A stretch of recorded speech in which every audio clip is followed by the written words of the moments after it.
বিসমিল্লাহির রহমানির রহিম। ওয়াল মুমিনুনা ওয়াল মুমিনাতু বা'যুহুম আউলিয়াউ বা'যিন। আল্লাহ বলেন, মুমিন পুরুষ এবং মুমিনা নারী এক অপরের বন্ধু, এক অপরের সহায়। প্রথম আয়াতে আল্লাহ পাক যেন তিনার মুমিনা বান্দীদেরকে গুছে নিলেন, ধরে নিলেন।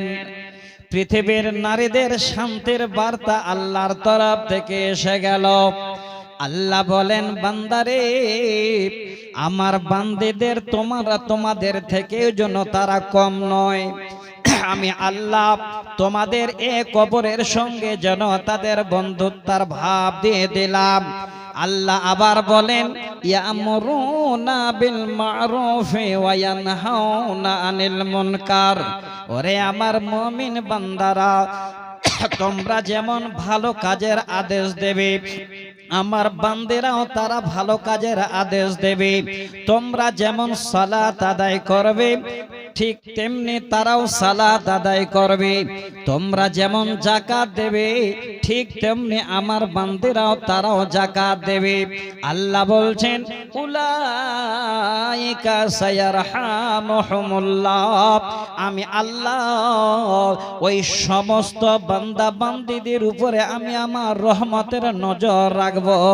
আল্লাহ পাক সূরা তাওবার ৭১ নম্বর আয়াতে এবার পৃথিবীর সমস্ত মায়েদের জন্য সম্মানের বার্তা জাগিয়ে দিলে। এখানে এই আয়াতের ভিতরে আমরা আজকে জানতে পারলাম যে আমার মায়েরা বোনেরা ঠিক আমাদের মতো আমরা যা করব তারাও তাই করবে। এখানে আমার মায়েদেরকে আমরা ছুঁড়ে ফেলাতে পারবো না। এবার সহিহ বুখারীর হাদিস আমি আপনাদের সামনে পড়েছিলাম, দেখেন এই বাক্যটা।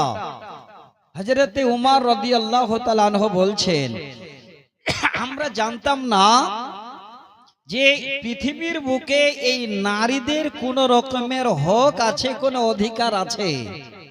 সেই তো রোম শহরে তারা সবাই মিলে এক অপরের কথা বলল।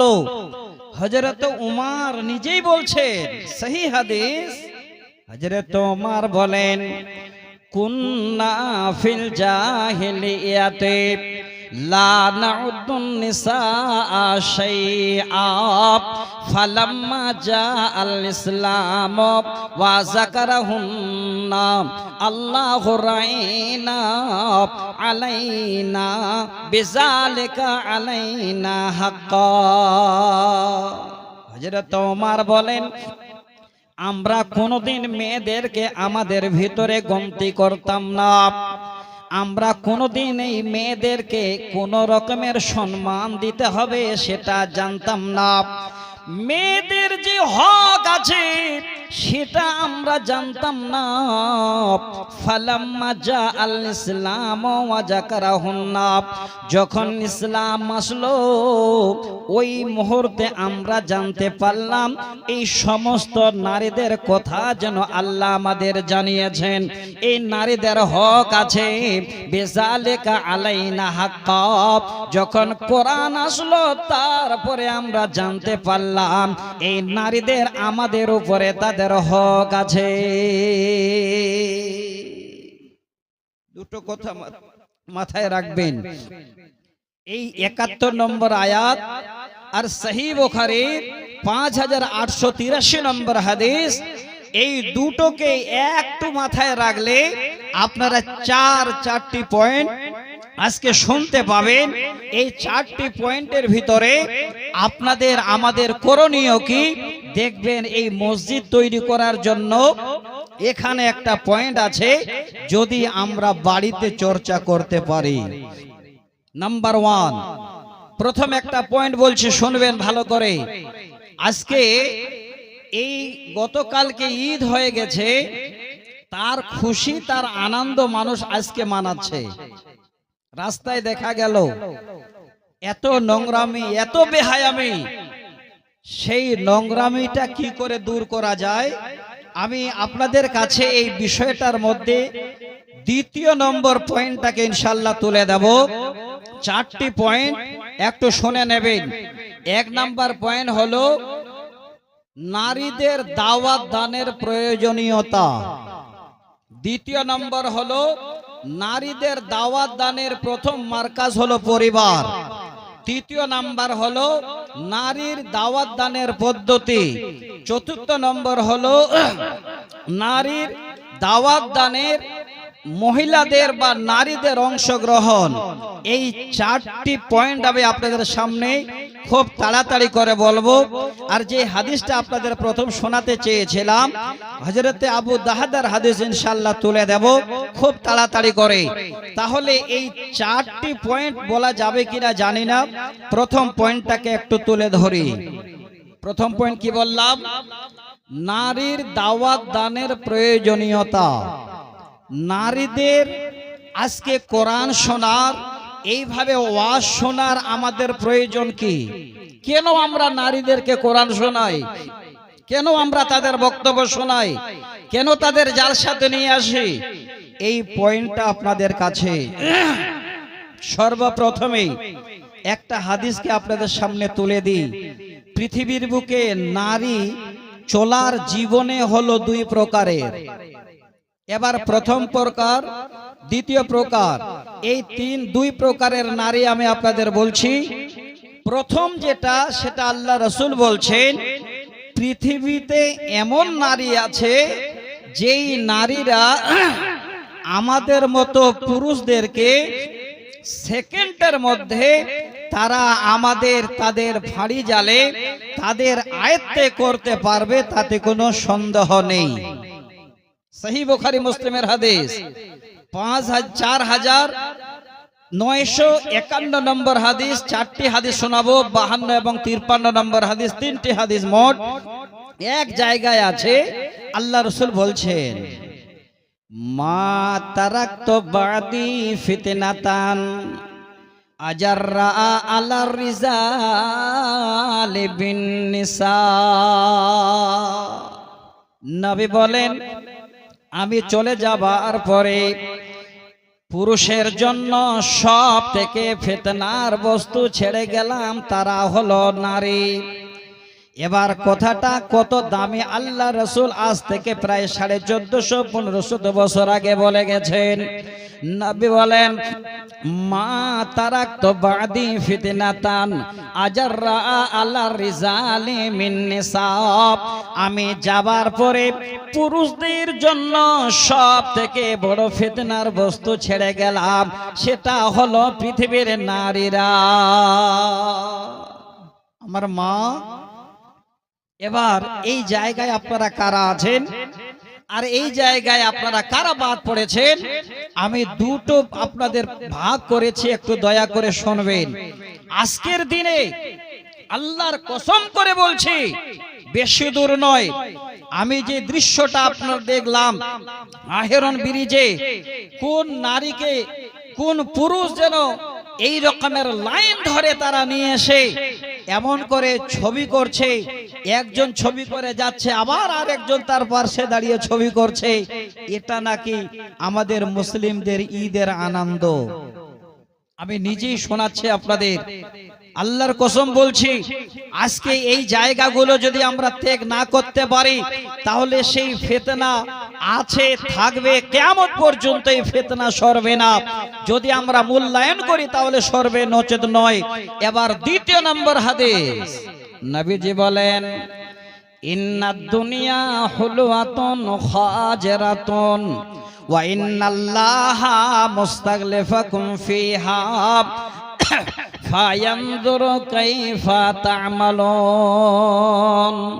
আল্লাহর নবী বলেন ওরে পৃথিবীর উম্মত, এই দুনিয়াটা হলো তোমাদের জন্য একটা সবুজ মনোরম আনন্দের দুনিয়া।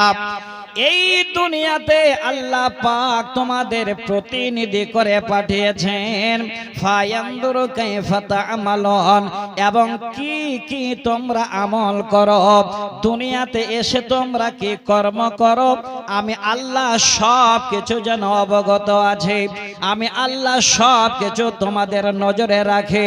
আল্লাহ রাসূল বলছেন, হে দুনিয়ার মানুষেরা শোনো, ফাত্তাকুদ দুনিয়া ওয়াত্তাকুন নিসা ফা ইন্না আউওয়ালা ফিতনাতে বানি ইসরাঈলা কানাত ফিন নিসা।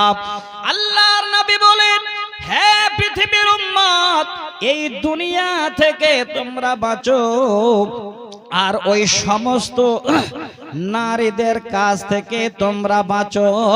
কারণটা হলো এই নারীদের দ্বারাই পৃথিবীর যেন সর্বপ্রথমে ফিতনা ছড়িয়েছে, আর সেই ফিতনা ছড়িয়েছিল বানি ইসরাইলের মধ্যে, এই নারী জাতের মধ্য থেকে।